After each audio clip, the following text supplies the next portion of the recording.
Hello दोस्तों, आप सब कैसे हैं? आई होप आप सब बहुत ही अच्छे होंगे और स्वस्थ भी होंगे। इधर बीच मेरी तबीयत थोड़ा-सा नासाज है, जिस वजह से क्लासेस उस गति से नहीं आ पा रही हैं। इसके लिए मैं माफ़ी चाहता हूँ आप सबसे।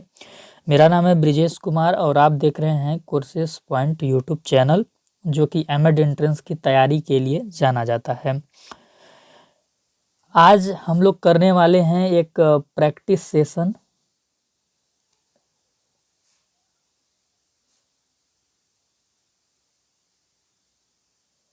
और जो प्रैक्टिस सेशन हम लोग करने वाले हैं, इसकी थ्योरी की क्लास पहले अपलोड हो चुकी है, तो आप थ्योरी की क्लास ज़रूर देख लीजिएगा थ्योरी वाले प्लेलिस्ट सेक्शन में जाके। इस चैनल के जब आप प्लेलिस्ट सेक्शन में जाइएगा तो आपको वहाँ पे थ्योरी की जो प्लेलिस्ट बनी है थ्योरी क्लास की, वो भी मिल जाएगी। प्रैक्टिस सेशन की जो प्लेलिस्ट है वो भी मिल जाएगी और पीवाईक्यू प्लेलिस्ट भी मिल जाएगी। तो वहाँ से आप इसकी थ्योरी की क्लास देख लीजिएगा। वीडियो डिस्क्रिप्शन को भी एक बार आप चेकआउट कर सकते हैं, वहाँ भी महत्वपूर्ण प्लेलिस्ट के लिंक आपको प्रोवाइड कराए गए हैं। तो आज जिस टॉपिक पे हम लोग प्रैक्टिस सेशन करने वाले हैं वो टॉपिक है आपका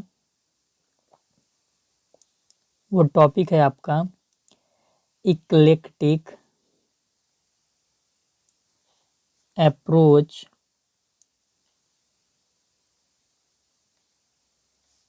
to learning. Eclectic approach to learning, जिसे कि हम हिंदी में क्या बोलेंगे? उदार दृष्टिकोण अधिगम के परिप्रेक्ष्य में। अधिगम के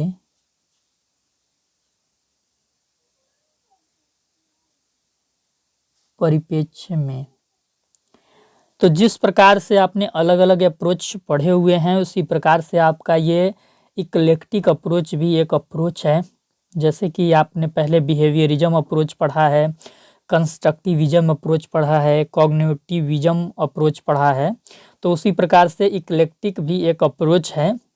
और इस अप्रोच की सहायता से टीचिंग लर्निंग प्रोसेस को संपन्न कराया जा सकता है। जैसे हम आपके सामने बताना चाहें तो जैसे इस अप्रोच की सहायता से आप क्या क्या कर सकते हैं, तो इस अप्रोच को टीचिंग लर्निंग प्रोसेस में इस्तेमाल लाया जाता है कि अच्छे तरीके से टीचिंग लर्निंग प्रोसेस हो सके। उसके बाद गाइडेंस एंड काउंसलिंग की जो प्रक्रिया होती है उसमें भी इस अप्रोच को फॉलो किया जाता है, ताकि अच्छे तरीके से गाइडेंस दिया जा सके, काउंसलिंग की जा सके। तो इस प्रकार के कुछ विशेष कार्य होते हैं जिसमें कि इक्लेक्टिक अप्रोच की मदद ली जाती है उस कार्य को बेहतर तरीके से करने के लिए। चूँकि हम शिक्षा के क्षेत्र से आते हैं, तो हम इस संदर्भ में इक्लेक्टिक अप्रोच को पढ़ेंगे कि इक्लेक्टिक अप्रोच की सहायता लेकर कैसे teaching learning process best way में कराई जा सकती है। तो सबसे पहले इससे जुड़े कुछ फैक्ट्स हम आपको बताएंगे, थोड़ा बहुत आपको समझाएंगे, क्योंकि इसकी जो थ्योरी की क्लास मैंने ली थी वो पिछले साल 2024 सत्र में ली थी, एमएड एंट्रेंस 2024 के जो एस्पिरेंट्स थे उनके लिए। तो अगर आप थ्योरी की क्लास नहीं देखे हैं और डायरेक्ट इस प्रैक्टिस सेशन को देख रहे हैं तो वो चीज़ें आपको समझ में नहीं आएंगी, इसलिए मैं थोड़ा सा चर्चा कर रहा हूँ इस टॉपिक के ऊपर। इसके बाद प्रैक्टिस सेशन में आपको ले चलूँगा। बाकी आप इसकी थ्योरी की क्लास ज़रूर देख लीजिएगा, वीडियो के डिस्क्रिप्शन को चेकआउट कीजिएगा, लिंक आपको मिल जाएगा।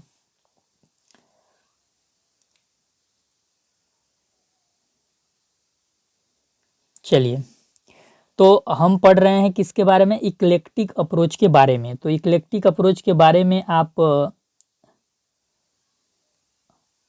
इक्लेक्टिक अप्रोच ये किस प्रकार का अप्रोच है? तो आप लिखेंगे एक प्रकार का उपागम है। उपागम यानी मॉडल।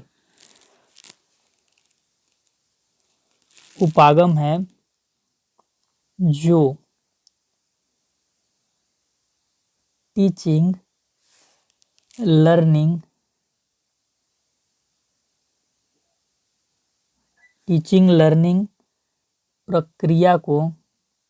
प्रक्रिया यानी प्रोसेस, प्रक्रिया को संपन्न कराने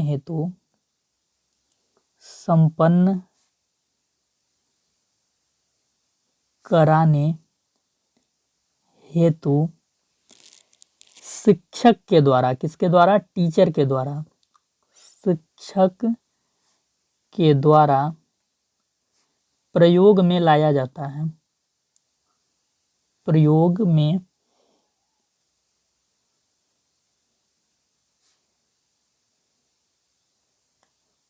लाया जाता है।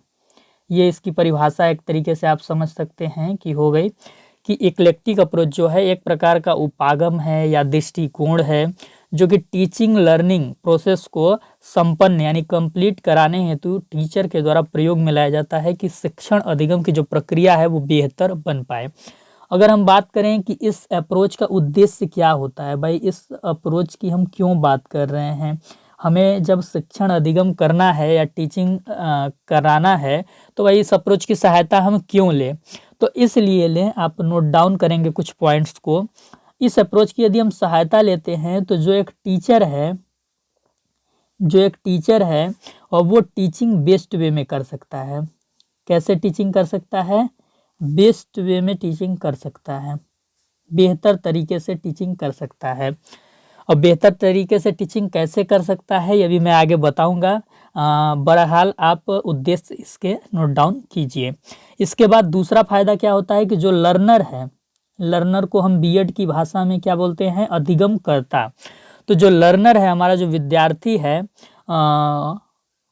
उसका लर्नर का प्रकरण या विषय वस्तु, जो विषय वस्तु हम उसको पढ़ा रहे हैं या फिर जो प्रकरण पढ़ा रहे हैं, तो प्रकरण के संबंध में अच्छी तरीके से विकास हो पाए, कि जो लर्नर है जो टॉपिक हम उसको पढ़ा रहे थे उस टॉपिक की समझ उसको अच्छी तरीके से हो जाए।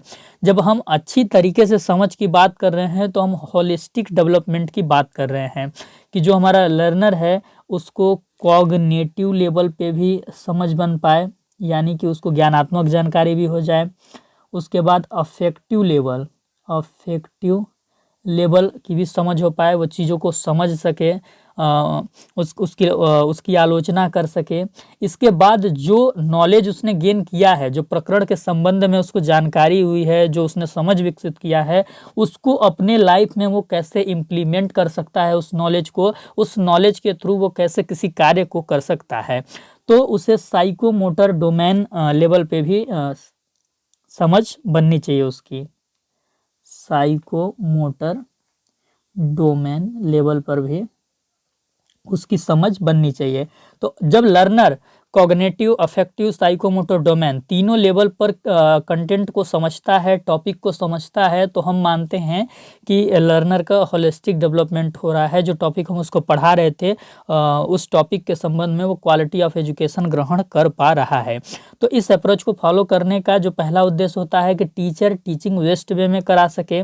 कैसे वेस्ट वे में करा सकता है मैं आगे भी चर्चा आपसे करूँगा। दूसरा, जो लर्नर है वो उसको जो प्रकरण पढ़ाया जा रहा है, जो टॉपिक पढ़ाया जा रहा है, उसके संबंध में अच्छी तरीके से विकास हो पाए उसका। इसके बाद जो तीसरा इसका उद्देश्य होता है ज़्यादा अधिगम। क्या होता है? ज़्यादा अधिगम। जो हमारा विद्यार्थी है जिसको कि हम पढ़ा रहे हैं वो ज़्यादा अधिगम कर पाए, मोर लर्निंग कर पाए। क्या कर पाए? मोर लर्निंग कर पाए। भाई ये स्कूल्स बनाए गए हैं, स्कूल्स में टीचर लाए गए हैं, बसेस चलाई जा रही हैं, तो सब किस लिए? क्योंकि लर्नर ज़्यादा अधिगम कर सके। तो बीएड, एमएड जितने भी कोर्स हैं सबका जो केंद्र है वो अधिगम ही है। तो इलेक्टिक अप्रोच के यदि आपसे कोई उद्देश्य पूछे तो आपको बताना है कि टीचर टीचिंग बेहतर तरीके से कर पाए, इसलिए सर इस उद्देश्य को फॉलो किया जाता है। जो लर्नर है, जो विद्यार्थी है उसका प्रकरण के संबंध में, विषय वस्तु के संबंध में अच्छी समझ बन पाए, इसलिए इस अप्रोच को फॉलो करना आवश्यक है। और सर यदि हम ज़्यादा अधिगम करने की बात करते हैं कि जो बच्चा है उसके ज़्यादा ऑर्गन सेंस एक्टिव हो पाएँ और उसके थ्रू वो लर्निंग करे, तो भी इस अप्रोच को फॉलो करना बहुत ही ज़रूरी है। तो इतना चीज़ें आई होप क्लियर हो गई होंगी। फिर इसके बाद आप आगे देख सकते हैं कि इस अप्रोच की विशेषताएं क्या है, आखिर इस अप्रोच से कैसे बेहतर टीचिंग होती है। तो ये जो अप्रोच है आपका इक्लेक्टिक अप्रोच, ये आपको अनुमति देता है, क्या करता है, अनुमति देता है, शिक्षक को अनुमति देता है, अनुमति देता है। ये जो दृष्टिकोण है ये अनुमति देता है शिक्षक को, किसको, शिक्षक को। किस चीज़ की अनुमति देता है कि वो ग्रुप ऑफ टीचिंग मेथड, फिर इसके बाद टीचिंग टूल्स, इसके बाद टीचिंग मटेरियल्स, इसके बाद टीचिंग स्ट्रेटजी, कि जो एक शिक्षक है आपका, वो शिक्षक क्या करे कि वो शिक्षक ग्रुप में कई टीचिंग मेथड का प्रयोग कर सके एक प्रकरण को पढ़ाने में, एक प्रकरण को पढ़ाने में। प्रकरण का मतलब होता है टॉपिक, ठीक। जब आप लेसन प्लान बनाते हैं तो आप अपना एक टॉपिक चूज करते हैं कि आज की क्लास में हमें ये पढ़ाना है। तो जब शिक्षक किसी एक टॉपिक को पढ़ाना चाहता है, टॉपिक जटिल होता है, कठिन होता है, और उस टॉपिक को पढ़ाने के लिए वो कई टीचिंग मेथड का प्रयोग करता है। एक ही टॉपिक को पढ़ाने के लिए कई टीचिंग मेथड का प्रयोग करता है, कई टीचिंग टूल्स का प्रयोग करता है। वो किताब से भी पढ़ाता है, मैप भी दिखाता है, फिर इसके बाद कुछ मॉडल भी प्रस्तुत करता है, रोल प्ले भी करवाता है, समस्या समाधान भी कराता है। तो इस प्रकार की टीचिंग को हम इलेक्ट्रिक अप्रोच वाली टीचिंग बोलेंगे। कई प्रकार के टीचिंग मटेरियल्स का उपयोग करता है, कई प्रकार के टीचिंग स्ट्रेटजी का प्रयोग करता है, शिक्षण रणनीतियों का, ठीक। वो बच्चों में नेतृत्व क्षमता भी पैदा करने का कोशिश करता है और बच्चों से पूछताछ भी करवाता है, प्रोजेक्ट भी देता है बच्चों को, और उसके थ्रू एक टॉपिक को पढ़ाता है। तो इस प्रकार के टीचिंग को हम इक्लेक्टिक अप्रोच बोलते हैं। इसमें समूह में शिक्षण विधियों का प्रयोग किया जाता है, शिक्षण साधनों का प्रयोग किया जाता है, शिक्षण रणनीतियों का प्रयोग किया जाता है। तो ऑल ओवर जब शिक्षण के दौरान समूह में शिक्षक प्रयोग करता है इन सभी चीज़ों का, तो उसे इक्लेक्टिक अप्रोच कहते हैं। तो ये अप्रोच इसलिए महत्वपूर्ण मानी जाती है क्योंकि जब हम किसी एक टॉपिक को एक ही मेथड से पढ़ाएंगे, मान लीजिए कि हम व्याख्यान विधि से पढ़ाते हैं। व्याख्यान विधि में आपको पता ही है कि जो टीचर होता है वो लेक्चर देता है, तो इसमें जो हमारे विद्यार्थी हैं वो निष्क्रिय बनने की संभावना थोड़ा ज़्यादा रहती है। भाई टीचर क्लास में गया, वो बोल रहा है, बच्चे पीछे शैतानी कर रहे हैं, कोई सो रहा है, कोई लंच भी निकाल करने लग रहा है, हमें क्या पता। लेकिन जब हम बीच में पूछताछ करते हैं, कोई लेख लिखने के लिए दे देते हैं, फिर जो पढ़ाएं उसी पर कोई प्रोजेक्ट बनाने के लिए कह देते हैं, रोल प्ले करवाने लगते हैं, ऑडियो विजुअल एड्स दिखाने लगते हैं, प्रदर्शन विधि का प्रयोग करते हैं, तो इस तरीके से जब हम पढ़ाते हैं तो बच्चे क्या होते हैं, पूर्ण रूप से सक्रिय होते हैं और सतर्क होते हैं। उनके ज़्यादा से ज़्यादा ज्ञान इंद्रियाँ यानी जो ऑर्गन सेंस होते हैं वो एक्टिव होते हैं। तो हम कह सकते हैं कि इलेक्ट्रिक अप्रोच से ज़्यादा लर्निंग होता है और इलेक्ट्रिक अप्रोच शिक्षक को लिबरल होने की अनुमति देता है, यानी रिजिड नहीं होगा वो अपने टीचिंग को लेके। वो अपने 40 मिनट के क्लास में व्यापक तरीके से पढ़ाएगा, कई चीज़ों का प्रयोग करेगा। तो फिलहाल के लिए आप इतना समझिए, ये है आपके इक्लेक्टिक अप्रोच की विशेषता। इससे जुड़ा मैं आपको एक एग्जांपल दे देता हूं ताकि आप बिल्कुल चीज़ों को भूलें ना। मान लीजिए कि कोई एक शिक्षक है और उसे पढ़ाना है मौलिक अधिकार। क्या पढ़ाना है? मौलिक अधिकार, फंडामेंटल राइट्स, ठीक है, मौलिक अधिकार, उसे ये पढ़ाना है। तो जब वो मौलिक अधिकार पढ़ा रहा है तो डे 1 में वो क्या करता है, वो 2 दिन पढ़ाता है, ठीक। मान लीजिए डे 1 डे 2, आप बताइएगा किसमें ज़्यादा लर्निंग होगा। मौलिक अधिकार जब वो पढ़ाता है और मौलिक अधिकार में उसे क्या पढ़ाना है आगे, तो मौलिक अधिकार के बारे में उसे थोड़ा सा जानकारी देना है बच्चों को कि मौलिक अधिकार होता क्या है। फिर मौलिक अधिकार में वो आज के 40 मिनट में वो समानता का अधिकार भी बच्चों को पढ़ा देगा, समानता का अधिकार। इसके बाद शिक्षा का अधिकार भी बच्चों को पढ़ा देगा।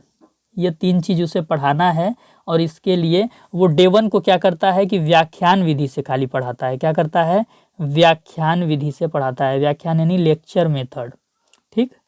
व्याख्यान विधि से पढ़ाता है, लेकिन डे 2 को वो क्या करता है, डे 2 को वो अपने रणनीति में थोड़ा बदलाव करता है, क्योंकि बच्चे समझ नहीं पा रहे थे। क्या नहीं कर पा रहे थे? समझ नहीं पा रहे थे। तो जब वो मौलिक अधिकार के बारे में बताता है शुरुआती स्तर पे कि भाई मौलिक अधिकार होता क्या है, तो वो किस विधि का प्रयोग करता है? प्रश्नोत्तर विधि का। बच्चों से कुछ प्रश्न पूछता है और प्रश्नोत्तर विधि से ही उनके ही मुंह से टॉपिक निकलवा देता है और फिर उसको समझाना शुरू करता है। इसके बाद जब वो समानता का अधिकार पढ़ाने लगता है, तो समानता का अधिकार किस मेथड से पढ़ा देता है? समानता का अधिकार वो व्याख्यान विधि से पढ़ा देता है, समझा देता है लेक्चर देके। लेकिन उसके बाद वो शिक्षा का अधिकार पढ़ाना चाहता है, तो उसको लगता है कि शिक्षा का अधिकार थोड़ा जटिल टॉपिक है, तो इसके लिए वो परियोजना विधि का इस्तेमाल करता है। क्या करता है? परियोजना विधि का इस्तेमाल करता है। परियोजना विधि यानी प्रोजेक्ट मेथड। क्योंकि अब वो लास्ट में चल रहा था, क्लास के लास्ट में 40 मिनट का 10 मिनट ओनली बचा था, तो उसे लगा कि होमवर्क भी देना होगा बच्चों को, तो इसलिए प्रोजेक्ट मेथड से हम शिक्षा का अधिकार पढ़ाने की कोशिश करते हैं। तो बच्चों को उन्होंने प्रोजेक्ट दिया कुछ समझा के कि आप शिक्षा के अधिकार पे एक प्रोजेक्ट बनाइए। तो क्या करेंगे कि बच्चे उस 10 मिनट में कुछ शिक्षक से प्रश्न पूछेंगे, कुछ पीयर ग्रुप जो उनका ग्रुप डिस्कशन है बच्चों का उससे करेंगे, और वो कुछ ना कुछ अपने शिक्षक को दिखाएंगे, फिर घर जाएंगे, वहाँ कंप्लीट अच्छे से करके आएंगे, फिर नेक्स्ट डे दिखाएंगे। तो इस तरीके से आप ही बताइए कि डे 1 को ज़्यादा अच्छी लर्निंग हुई या डे 2 को ज़्यादा अच्छी लर्निंग हुई? तो बिल्कुल सीधा सा साफ चीज़ें हैं कि अगर आप इक्लेक्टिक अप्रोच का प्रयोग करते हैं तो बच्चों को ज़्यादा एक्टिविटी करने का मौका मिलता है, बच्चों को ज़्यादा अवसर मिलता है, वो ज़्यादा अच्छे से सक्रिय हो पाते हैं। तो इसलिए आज अगर हम मॉडर्न टाइम को देखें, करंट सिनेरियो को देखें, तो आज इक्लेक्टिक अप्रोच ही फॉलो करते हुए दिखता है हमें क्लास के अंदर, क्लासरूम के अंदर। तो आई थिंक ये चीज़ें आप समझ गए होंगे। ठीक है, इसका एक अगर और एक एग्जाम्पल दूँ तो मैं आपको ऐसे दे सकता हूँ कि जब आप बीएड कर रहे थे, क्या कर रहे थे? बीएड कर रहे थे, ठीक, तो आपको माइक्रो टीचिंग कराया गया होगा, माइक्रो टीचिंग कराया गया होगा, सूक्ष्म शिक्षण जिसे कि हिंदी में बोलते हैं। तो माइक्रो टीचिंग आपको डायरेक्ट नहीं करा दिया गया होगा कि चलिए भैया 6 मिनट का आप पढ़ा लीजिए, तो ये डायरेक्ट नहीं कराया गया होगा, ठीक ना। आपको सबसे पहले क्या किया गया होगा? थ्योरी पढ़ाई गई होगी, ठीक। थ्योरी पढ़ाने के बाद आपसे कुछ प्रश्नोत्तर किया गया होगा इस थ्योरी के संबंध में कि भाई माइक्रो टीचिंग क्या होता है। फिर इसके बाद हो सकता है आपसे कोई असाइनमेंट भी बनवाया गया होगा माइक्रो टीचिंग को लेके। इसके बाद आपके सामने किसी टीचर ने डेमो दिया होगा कि भाई देखो माइक्रो टीचिंग होती कैसे है। इसके बाद ये 6 मिनट वाला आप टीचिंग किए होंगे। तो ये इक्लेक्टिक अप्रोच ही हो गया कि आपको कई विधियों से एक टॉपिक को पढ़ाने का कोशिश किया गया, और इसी टॉपिक को पढ़ाने के लिए इक्लेक्टिक अप्रोच का प्रयोग क्यों किया गया? क्योंकि अगर आप माइक्रो टीचिंग अच्छे से नहीं कर पाते तो जो आपका इंटर्नशिप जो आपका 40 डेज का ड्यूटी लगता है पढ़ाने के लिए, ठीक ना, मैं थोड़ा मिटा देता हूँ।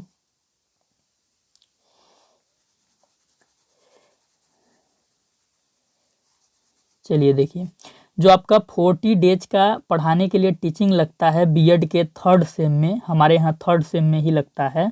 तो ये जो 3rd सेम में आपकी ड्यूटी लगती है उसमें आपको 40 मिनट पढ़ाना होता है। क्या? अब 6 मिनट नहीं 40 मिनट पढ़ाना होता है। तो ये 40 मिनट आप अच्छे से पढ़ा सके इसलिए आपको माइक्रो टीचिंग में 6 मिनट बिल्कुल अच्छे से प्रशिक्षण दिया जाता है कि एक एक कौशल पे आप मास्टर बन सके। जो 8 प्रकार के कौशल आपको पढ़ाए जाते हैं उसमें आपको मास्टर बना दिया जाता है, ताकि बाद में जब आपको 40 मिनट की टीचिंग करनी पड़े तो उसमें दिक्कत ना आए। तो इसलिए ये टॉपिक आपका बहुत ही महत्वपूर्ण हो जाता है। तो इसके लिए इक्लेक्टिक अप्रोच का फॉलो किया जाता है। चलिए, तो हमने काफ़ी चीज़ें इसके संबंध में जान ली। अब इसके संबंध में ये चीज़ आप ये जान लीजिए कि जो इक्लेक्टिक अप्रोच होता है, जो इक्लेक्टिक अप्रोच होता है, इसका ज़्यादा प्रयोग हमें कहाँ देखने को मिलता है, किस विषय के शिक्षण में? तो ज़्यादा प्रयोग इसका हमें भाषा के जो विषय होते हैं उसमें इसका ज़्यादा प्रयोग हमें देखने को मिलता है। क्योंकि जब आपको हिंदी पढ़ाया जाता है या इंग्लिश पढ़ाया जाता है तो आपसे क्या क्या करवाया जाता है? वाचन कराया जाता है, उच्चारण कराया जाता है, लेख लिखवाया जाता है, फिर आपसे भाषण देने के लिए भी कहा जाता है। तो ये तमाम चीज़ जो अलग अलग मेथड है प्रयोग किया जाता है आपको भाषा सिखाने के लिए, तो इसका ज़्यादा प्रयोग हमें भाषा वाले विषय में देखने को मिलता है, भाषा विषय के शिक्षण के लिए। उसके बाद मैथ्स में भी आपको ये अप्रोच फॉलो करते हुए शिक्षक दिख जाएंगे। जब कोई एक सवाल आप किसी एक मेथड से नहीं समझ पाते हैं तो दूसरे मेथड से समझाने का प्रयोग किया जाता है। इसके बाद जो ऑल ओवर सब्जेक्ट हैं सभी में आपको इक्लेक्टिक अप्रोच फॉलो होते हुए दिखता है। इसके बाद अगर इक्लेक्टिक अप्रोच आपका है ये किस प्रकार के विद्यार्थियों के लिए ज़्यादा कारगर है, तो जो हमारा बच्चा है वो अगर एवरेज है, क्या है, एवरेज है या सुपीरियर है, ठीक, तो ये मेथड आपका कारगर साबित होगा। भाई आप एक 40 मिनट के क्लास में 4-5 शिक्षण विधियों का प्रयोग कर देंगे, कई सारे टीचिंग मटेरियल्स दिखा देंगे, तो ऐसा बच्चा जो होगा उसको मज़ा आएगा पढ़ने में कि क्लास फुल एक्टिविटी वाला है। लेकिन जो बच्चा बॉर्डर लाइन पे है, डल है, पिछड़ा है, तो उनको फिर घबराहट सी हो जाएगी कि हम किस तरह के क्लास में पढ़ने आ गए हैं। एक एग्जांपल मैं आपको सरल सा दे रहा हूँ। जो गांव और देहात के बच्चे होते हैं, जो रूरल एरिया के बच्चे होते हैं, जब वो किसी अर्बन एरिया में पढ़ने जाते हैं लाइक इंग्लिश मीडियम स्कूल में, और वहाँ पे जब वो उनका 2-3 दिन ट्रायल चल रहा होता है, बड़ी घबरा जाते हैं कि किस तरीके के क्लास में आ गए, सब इंग्लिश में बात कर रहे हैं और एक के बाद एक क्वेश्चन पूछा जा रहा है, मैं तो कुछ कर ही नहीं पा रहा हूँ। तो वो खुद को एकदम सुस्त समझने लगते हैं, उनको लगता है कि मुझे कुछ नहीं आता है। तो बॉर्डर लाइन जब बच्चे हों क्लास में, जब डल बच्चे हों क्लास में, तो कोशिश करना चाहिए शिक्षक को कि आगे उनको एवरेज बनाया जाए, फिर इक्लेक्टिक अप्रोच का फॉलो किया जाए, अन्यथा उन्हें आराम से पढ़ाया जाए। ठीक, ज़्यादा टीचिंग मेथड, ज़्यादा टीचिंग मटेरियल्स, कई स्ट्रेटजियों का प्रयोग करने से शिक्षक को बचना चाहिए। चलिए, तो ये चीज़ हमने जान ली। इसके बाद अगर हम इस इक्लेक्टिक अप्रोच के अनुसार पूछें कि इसके अनुसार टीचिंग स्टाइल क्या होगी टीचर की, तो टीचिंग स्टाइल फ्लेक्सिबल होगी। क्या होगी? फ्लेक्सिबल होगी, लचीलापन होगा टीचिंग। कोई भी मेथड कहीं पे भी टीचर यूज कर सकता है, कोई भी साधन कहीं पे भी यूज कर सकता है पढ़ाने के लिए, तो ये चीज़ होगा। और इस प्रकार के अप्रोच को तभी हम पढ़ाने के लिए इस्तेमाल करते हैं जब जो हमारा टॉपिक है वो क्या हो, उसके जो ऑब्जेक्टिव हैं, टॉपिक के जो उद्देश्य हैं। जब आप लेसन प्लान लिखते होंगे तो हर टॉपिक का उद्देश्य लिखते होंगे, तो जो अगर टॉपिक का उद्देश्य बहुत ज़्यादा व्यापक है, कॉम्प्रिहेंसिव है, तो हम इक्लेक्टिक अप्रोच को पढ़ाने के लिए इस्तेमाल में लाएंगे। चलिए, तो इतना चीज़ें मैंने आपको समझा दिया। अब इसी पे मैं आपको प्रैक्टिस सेशन कराने वाला हूँ, ठीक ना। तो आप कमेंट में बताइएगा कि ये क्लास आपको कैसा लगा और आप प्रैक्टिस सेशन में कितने क्वेश्चंस के आंसर सही दे पाए। चलिए, मेरे पढ़ाने में यदि कोई कमी होगा या कहीं कुछ दिक्कत होगी तो कमेंट करके आप ज़रूर हमसे बताएंगे, तभी हम चीज़ों को अपडेट कर पाएंगे। चलिए, तो आपके सामने है प्रैक्टिस सेशन, आप देख सकते हैं। मुझे थोड़ी सर्दी खांसी हो गई है, तो इस वजह से क्लास आपकी उतनी ज़्यादा अपलोड नहीं हो पा रही है, लेकिन जैसे ही मैं स्वस्थ होता हूँ मेरी पूरी कोशिश है कि जितना सिलेबस है आपका कवर जल्दी करा दिया जाए। ठीक है, यहाँ से पढ़ेंगे, बिल्कुल भी आप टेंशन न लीजिएगा कि आपको एग्ज़ाम में इस प्रकार के क्वेश्चन देखने को नहीं मिलेंगे। अगर आप यहाँ से पढ़ते हैं तो 100% मेरी गारंटी है कि जिस प्रकार के क्वेश्चन मैं आपको कराता हूँ सेम टू सेम वही क्वेश्चन आपको CUT PG एमएट के एग्ज़ाम में देखने को मिलते हैं। चलिए, तो अभ्यास प्रश्न स्टार्ट है और आपके सामने आज का पहला क्वेश्चन है। मैंने आपको पढ़ा भी दिया है, तो मुझे उम्मीद है कि आप क्वेश्चन को सॉल्व कर पाएंगे। चलिए, पहला क्वेश्चन जो है आप देख सकते हैं, उदार दृष्टिकोण यानी इक्लेक्टिक अप्रोच। ठीक, इक्लेक्टिक अप्रोच के संदर्भ में निम्न में से कौन सा कथन सत्य है? आपको 2 कथन दिए गए हैं, आपको बताना है कि इन दोनों कथनों में से कौन सा कथन सत्य है यानी सही है। और ये जो कथन है इक्लेक्टिक अप्रोच के रेफरेंस में दिए गए हैं। तो जो पहला कथन है, आपका जो पहला स्टेटमेंट है वो क्या है? उदार दृष्टिकोण यानी इक्लेक्टिक अप्रोच एक प्रकार का उपागम है, एक प्रकार का मॉडल है जिसको कि हम इम्प्लीमेंट करते हैं किसी कार्य को करने के लिए। ठीक है, जो टीचिंग लर्निंग प्रोसेस को संपन्न कराने हेतु शिक्षक के द्वारा कक्षा कक्ष में प्रयोग में लाया जाता है। तो बिल्कुल सही बात है, हमने अभी अभी पढ़ा कि जो इक्लेक्टिक अप्रोच है वो एक प्रकार का क्या है, दृष्टिकोण है, मॉडल है, जो कि टीचिंग लर्निंग प्रोसेस को संपन्न कराने के लिए शिक्षक कक्षा कक्ष में शिक्षण के दौरान करता है। तो पहला कथन तो बिल्कुल सही है। इस प्रकार से फिर हम दूसरा कथन पढ़ेंगे कि दूसरा कथन क्या कर रहा है। तो दूसरा कथन है, यह उपागम शिक्षक को कक्षा में शिक्षण अधिगम हेतु शिक्षण विधियों व सिद्धांतों के समूह का उपयोग करने की अनुमति देता है। कि जो शिक्षक है वो क्लासरूम में एक ही विधि का प्रयोग नहीं करेगा, बल्कि वो ग्रुप में कई टीचिंग मेथड का, कई टीचिंग स्ट्रेटजी का प्रयोग कर सकता है। इस बात की अनुमति इक्लेक्टिक अप्रोच देता है। इसीलिए इक्लेक्टिक अप्रोच को बहुत महत्वपूर्ण भी माना जाता है। तो इस प्रकार से दोनों ही कथन क्या हैं, सत्य हैं, दोनों ही कथन ट्रूथ हैं। तो CUET PG एग्जाम को इतना हल्के में आप बिल्कुल नहीं लीजिएगा। कभी कभी ऐसे क्वेश्चन भी आ जाते हैं जो आपको बिल्कुल घुमा कर रख देंगे, सारा ऑप्शन आपको सही लगेगा। ठीक है, तो इसका जो सही ऑप्शन हो जाएगा वो ऑप्शन नंबर C हो जाएगा। कथन 1 एवं कथन 2 सत्य हैं। पहला गलत हो जाएगा, दूसरा भी गलत हो जाएगा और चौथा भी गलत हो जाएगा। चलिए, जो दूसरा क्वेश्चन है वो क्या है आपका, इक्लेक्टिक अप्रोच को कक्षा कक्ष में क्रियान्वयन यानी इम्प्लीमेंटेशन, ठीक। तो कक्षा कक्ष में क्रियान्वयन के पीछे शिक्षक का उद्देश्य क्या होता है। भाई जो टीचर है वो चाहे तो बिहेवियरिज्म अप्रोच से भी पढ़ा सकता है, कंस्ट्रक्टिविज्म अप्रोच से भी पढ़ा सकता है, अलग अलग अप्रोच से वो पढ़ा सकता है। तो इक्लेक्टिक अप्रोच से ही टीचर क्यों पढ़ाए। तो इस अप्रोच को लेकर वो क्लास में टीचिंग करता है तो उसके पीछे उसके क्या ऑब्जेक्टिव होते हैं टीचर के। तो आपके पास ऑप्शन है, पहला ऑप्शन है टीचर टीचिंग बेहतर तरीके से कर पाए। दूसरा ऑप्शन है लर्नर यानी अधिगमकर्ता जो विद्यार्थी है का विषय वस्तु या प्रकरण के संबंध में अच्छी तरह से विकास हो पाए। अच्छी तरह से विकास की जब हम बात कर रहे हैं तो यानी होलिस्टिक डेवलपमेंट की बात हो रही है कि जो टॉपिक उसको पढ़ाया जा रहा है उस टॉपिक से रिलेटेड बच्चा कॉग्निटिव लेवल पे भी कॉग्निटिव लेवल की भी जानकारी हो पाए, अफेक्टिव लेवल पे उसको अंडरस्टैंडिंग बन पाए, साइकोमोटर डोमेन लेवल पे भी वो टॉपिक से जुड़ पाए। जो तीसरा ऑप्शन है वो है आपका ज़्यादा अधिगम, मोर लर्निंग हो सके और सभी ज्ञानेंद्रियां सक्रिय हो सके अधिगमकर्ता की। जब लर्नर को पढ़ाया जा रहा हो तो उसके सभी ऑर्गन सेंस एक्टिव हो या ज़्यादा से ज़्यादा ऑर्गन सेंस एक्टिव हो और वो ज़्यादा लर्निंग कर पाए। तो ये तीनों ही उद्देश्य होते हैं इक्लेक्टिक अप्रोच से पढ़ाने के पीछे, अभी हमने आपको बताया भी है। तो जो ऑप्शन नंबर डी है वो सही हो जाएगा। मैं यहाँ पर आपको इस तरीके से पढ़ाता हूँ कि जब आप एग्जाम हॉल में बैठिएगा और मेरा पढ़ाया हुआ क्वेश्चन आपके सामने आएगा तो आप बिल्कुल भी डिस्ट्रैक्ट नहीं हो सकते, बिल्कुल भी आपको संकोच नहीं होगा, आप बहुत ही स्पीड में क्वेश्चन का आंसर दे देंगे, बशर्ते आप प्रैक्टिस ज़्यादा कीजिएगा। अगर आप प्रैक्टिस नहीं करेंगे, आपका ऑनलाइन पेपर होगा, फिर आपको बहुत ही पछताना पड़ेगा, बहुत कम स्कोर आएगा, क्योंकि अभ्यास से ही कुछ हो सकता है। तो आप कितना भी अच्छा पढ़ लीजिए, कितना भी अच्छी तैयारी कर लीजिए, अगर आप प्रैक्टिस नहीं करेंगे तो मैं भी कुछ नहीं कर पाऊंगा। तो प्रैक्टिस आपको बहुत ही जी जान से करना है थ्योरी पढ़ने के बाद। चलिए, ये रामबाण है, इसे आप बिल्कुल भी अनदेखा नहीं कीजिएगा। जो तीसरा क्वेश्चन है वो है इक्लेक्टिक अप्रोच के अंतर्गत एक प्रकरण मतलब मैंने आपको बताया ये कि टॉपिक, ठीक, एक टॉपिक को निम्न प्रक्रिया से शिक्षक द्वारा पढ़ाया जाता है।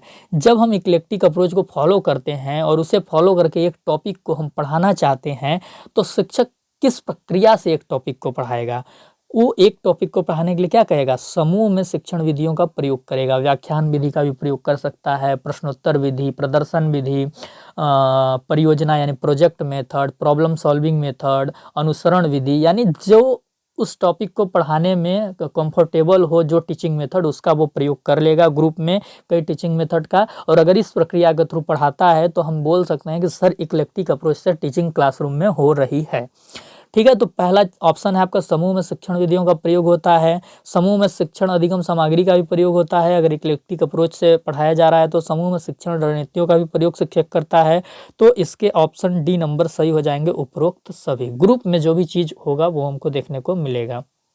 चलिए, जो चौथा है वो क्या है, चौथा क्वेश्चन, इक्लेक्टिक अप्रोच को किस विषय के शिक्षण में अधिक प्रयोग किया जाता है। पहला ऑप्शन है विज्ञान, दूसरा ऑप्शन है सामाजिक विज्ञान, तीसरा ऑप्शन है भाषा संबंधित विषय और चौथा ऑप्शन है आपका गणित। मैंने अभी अभी आपको बताया कि भाषा संबंधित विषय को पढ़ाने के लिए इस अप्रोच को फॉलो किया जाता है। उसका रीजन क्या है कि सबसे पहले आपसे क्या करवाया जाता है, अनुसरण। टीचर आपके सामने पढ़ता है, आप उसको देखते हैं, फिर आपसे क्या करवाया जाता है, वाचन करवाया जाता है उसी चीज़ का, फिर उच्चारण संबंधी जो दोष है वो आपका शब्दार्थ आपको टीचर बताता है, फिर आपसे लेख लिखवाता है। तो ये अलग अलग टीचिंग मेथड का प्रयोग करके आपको भाषा सिखाया जाता है। भाषा को पढ़ाने के लिए कई विधियों का प्रयोग करना पड़ता है, ठीक है। खाली भाषा लेक्चर मेथड से आपको नहीं पढ़ाया जा सकता है। पांचवा जो क्वेश्चन है, उदार दृष्टिकोण यानी इक्लेक्टिक अप्रोच के संदर्भ में निम्न कथनों पर विचार कीजिए। कथन 1 यानी स्टेटमेंट 1 क्या है, इक्लेक्टिक अप्रोच से यदि एवरेज या सुपीरियर छात्रों को पढ़ाया जाता है तो इस अप्रोच के कारगर होने की संभावना होती है।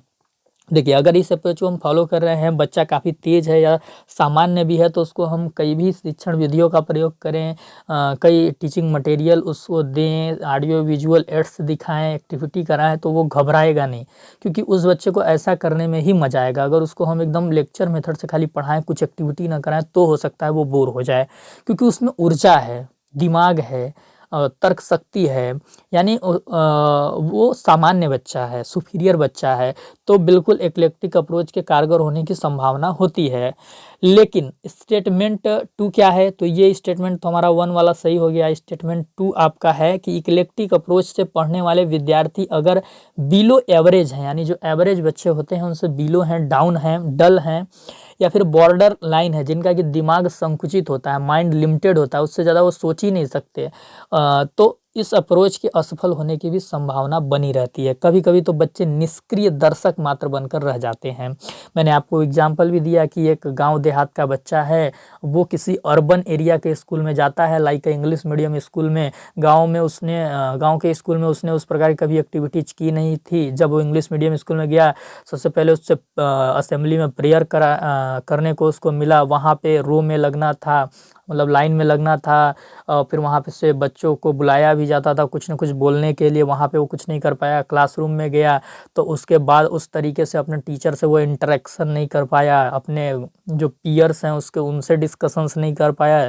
टीचर ने बच्चों से कुछ पूछा, उसमें वो कुछ बोल नहीं पाया, सारे बच्चे इंग्लिश में बात कर रहे थे, एकदम लामलाइट था क्लास का, वो घबरा जाता है और सुस्त हो जाता है, और मात्र निष्क्रिय दर्शक यानी कि इनएक्टिव ऑडियंस बन के वो रह जाता है, सिर्फ देखता है चुपचाप कि यहाँ हो क्या रहा है। उसके लगता है उसको कि उसके बस का वो चीज़ नहीं है। ये चीज़ होता है रूरल एरिया के बच्चे के साथ, जब वो किसी अर्बन एरिया के थोड़ा हायर स्टैंडर्ड वाले स्कूल में जाता है, तो ठीक ना। तो अगर इस टाइप का बच्चा है या इस टाइप के विद्यार्थी क्लास में है, तो शिक्षक को इक्लेक्टिक अप्रोच को फॉलो करने से बचना चाहिए। अगर उसको करना है तो जो डल बच्चे हैं, बॉर्डर लाइन बच्चे हैं या पिछड़े बच्चे हैं, उनको आगे वो एवरेज वाले लेवल पे लाए। जैसे जो रूरल एरिया से बच्चा आया था, उसको एक्स्ट्रा क्लासेस दे के उसकी लैंग्वेज ठीक की जाए, उसका प्रेजेंस ऑफ माइंड थोड़ा ठीक किया जाए, उसका आईक्यू लेवल तो मान लीजिए नेचुरल है आपका, लेकिन बाकी चीज़ें उसको पढ़ा के वो चीज़ थोड़ा उसको सामान्य स्तर पर उसका जो गैप है उसको फुलफिल करने की कोशिश शिक्षक के द्वारा की जानी चाहिए। तो इसमें क्या है, दोनों ही स्टेटमेंट आपका सही है। तो ऑप्शन आपके पास क्या है, कथन 1 एवं कथन 2 सत्य है, तो ये सही हो गया। कथन 1 एवं कथन 2 दोनों असत्य है, गलत हो जाएगा, तो क्योंकि दोनों ही सत्य हैं। कथन 1 सत्य एवं कथन 2 असत्य है, तो दोनों ही सत्य हैं, तो ये भी गलत हो जाएगा। कथन 1 असत्य एवं कथन 2 सत्य है, दोनों ही सत्य हैं, तो ये भी गलत हो जाएगा। ए नंबर ऑप्शन आपका सही हो जाएगा। चलिए अगला क्वेश्चन देखिए, उदार दृष्टिकोण यानी इक्लेक्टिक अप्रोच के अनुसार शिक्षण शैली, टीचिंग स्टाइल किस प्रकार की होनी चाहिए। क्या टीचिंग शैली कठोर रिजिड होना चाहिए कि जो टीचर है सिर्फ और सिर्फ व्याख्यान विधि का ही प्रयोग करेगा, लेक्चर मेथड का ही प्रयोग करेगा, बच्चों को समझ में आए न आए उससे उसको कोई मतलब नहीं है। तो नहीं जी, जो टीचिंग शैली है वो कठोर नहीं होनी चाहिए, फ्लेक्सिबल होनी चाहिए। अगर बच्चा लेक्चर मेथड से नहीं समझ रहा है तो उसे हम प्रोजेक्ट मेथड से समझाएंगे, उससे भी नहीं समझ रहा है तो रोल प्लेइंग मेथड से समझाएंगे, अगर उससे भी नहीं समझ रहा है तो प्रॉब्लम सॉल्विंग मेथड से समझाएंगे, उससे भी नहीं समझ रहा है तो इमिटेशन मेथड से समझाएंगे। तो जो अलग अलग टीचिंग मेथड है, खेल पद्धति है, तमाम प्रकार के जो शिक्षण विधियां हैं, हम सबका प्रयोग करेंगे, लेकिन उसको समझाने की कोशिश करेंगे, हम रिजिड नहीं बनेंगे। तो ए एवं बी दोनों गलत हो जाएगा, चौथा इनमें से कोई नहीं गलत हो जाएगा, ऑप्शन नंबर बी आपका सही हो जाएगा। चलिए क्वेश्चन नंबर 7 देखिए, क्वेश्चन नंबर 7 क्या है, किस प्रकार के प्रकरण टॉपिक को पढ़ाने के लिए इक्लेक्टिक अप्रोच को प्रयोग में लाया जाना चाहिए। ऑप्शन नंबर ए है, प्रकरण के उद्देश्य यानी ऑब्जेक्टिव्स व्यापक कॉम्प्रिहेंसिव होने चाहिए, बिल्कुल सही बात है। जैसे माइक्रो टीचिंग जैसा जो कॉम्प्रिहेंसिव टॉपिक है उसको पढ़ाने के लिए हमें इक्लेक्टिक अप्रोच का प्रयोग में लाना चाहिए। प्रकरण के उद्देश्य ऑब्जेक्टिव्स संकुचित यानी नैरो हो, गलत बात है। जब नैरो होगा तब तो कोई भी मेथड से पढ़ा के निकल लेंगे, क्यों ही मेहनत करना। जो तीसरा ऑप्शन है, प्रकरण रुचिकर हो, तो रुचिकर हो तो इसकी ये शर्त तो थोड़ी ना है कि उसको इक्लेक्टिक अप्रोच से ही पढ़ाएंगे, ये चीज़ें गलत है, ठीक है। तो ये नहीं होगा आपका सी ऑप्शन। डी जो है, प्रकरण पाठ्यक्रम से बाहर का हो, ये तो बिल्कुल गलत है भैया। पाठ्यक्रम से बाहर का प्रकरण होगा पढ़ाएंगे ही क्यों, ठीक है, वो तो फिर को करिकुलर एक्टिविटीज़ में आ जाएंगी। चलिए, इसके बाद जो 8वां क्वेश्चन है आपका, इक्लेक्टिक शब्द की उत्पत्ति किस शब्द से हुई है तथा उस शब्द का अर्थ क्या है। तो पहला ऑप्शन है, ग्रीक शब्द इक्लेजिन या इक्लेगिन से हुई है, जिसका अर्थ होता है पिक आउट, बाहर निकालना। यानी अलग अलग देखते हैं ना, टीचिंग मेथड हो, टीचिंग स्ट्रेटजी हो, टूल्स को हम छांट के ग्रुप बनाते हैं, तो इसलिए इक्लेक्टिक शब्द का जो अर्थ होगा वो बाहर निकालना होता है। उसकी उत्पत्ति हुई है इक्लेजिन से, ठीक। हिंदी में इक्लेगिन बोलेंगे। पहला नंबर ऑप्शन आपका सही है, ये तीनों ही गलत है, ठीक। मैं भी फिर भी एक बार पढ़ देता हूँ। लैटिन शब्द इक्लेजिन पिकआउट से, गलत। ग्रीक शब्द इक्लिस्टिक जिसका अर्थ कॉन्ट्रैक्टेड होता है यानी संकुचित, गलत, क्योंकि इक्लेक्टिक का अर्थ ही है व्यापक, उदार, ठीक ना। तो सी नंबर भी गलत हो जाएगा। डी आपका लैटिन शब्द इक्लिस्टिक कॉन्ट्रैक्टेड, तो ये भी गलत। तो इस प्रकार से आपको डिस्ट्रैक्ट करने का कोशिश करता है एनटीए, तो आपको पढ़ाई बिल्कुल अच्छे से करके जाना पड़ेगा, नहीं तो आप धोखा खा जाएंगे। चलिए, आज का ये अंतिम क्वेश्चन है, इक्लेक्टिक अप्रोच के इम्प्लीमेंटेशन हेतु निम्न शर्तें आवश्यक है। यानी कि इक्लेक्टिक अप्रोच से यदि शिक्षक को पढ़ाना है तो क्या शर्तें होनी चाहिए। देखिए, अगर आपको सिर्फ एक टीचिंग मेथड से पढ़ाना है, यानी व्याख्यान विधि या जो भी विधि आपको आता है, तो कोई भी शिक्षक पढ़ा लेगा। हर शिक्षक को एक आध टीचिंग मेथड तो आता ही है। लेकिन अगर इक्लेक्टिक अप्रोच को फॉलो करना है तो शिक्षक का ट्रेंड होना, प्रशिक्षित होना और योग्य होना बहुत ही ज़रूरी है, क्योंकि उसको कई प्रकार के शिक्षण विधियों, शिक्षण व्यूह रचनाओं, शिक्षण रणनीतियों यानी teaching strategy, teaching materials, teaching principle, इन सभी का व्यापक नॉलेज होना चाहिए। लर्नर साइकोलॉजी का ज्ञान होना चाहिए, तब जाके इक्लेक्टिक अप्रोच को वो फॉलो कर सकता है। वो लर्नर की लर्निंग स्टाइल को समझेगा और फिर उसके बाद वो लेसन प्लान बनाएगा, और लेसन प्लान में वो लर्नर का लर्निंग स्टाइल देखकर ही टीचिंग मेथड को इंक्लूड करेगा, टॉपिक के ऑब्जेक्टिव देख के टीचिंग मेथड को चूज करेगा। तो इन सभी चीज़ों का नॉलेज होगा टीचर को, तभी वो इक्लेक्टिक अप्रोच से पढ़ा सकता है। तो शिक्षक ट्रेंड होना चाहिए, योग्य होना चाहिए, समय प्रबंधन पर समझ रखता हो।